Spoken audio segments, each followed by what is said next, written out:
Nanghina na si Goring matapos tumama sa mga kabundukan ng Sierra Madre at nagsisimula na itong pumunta ngayon sa silangan ng Pilipinas.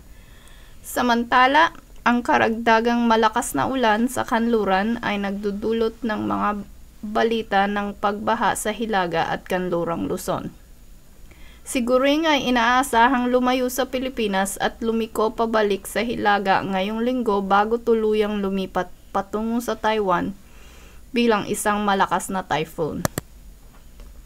Patuloy ang pag-ulan sa kanlurang baybayin na may kalat-kalat na pag-ulan sa silangang Luzon at Timog hanggang sa kanlurang Visayas. Karamihan sa ulan na ito ay mananatiling malapit sa baybayin at sa mga bundok kung saan posible pa rin ang pagbaha at pagguho ng lupa. Gayun din sa mga lungsod kabilang ang NCR, asahan ang pagbaha sa lungsod na di maayos ang drainage.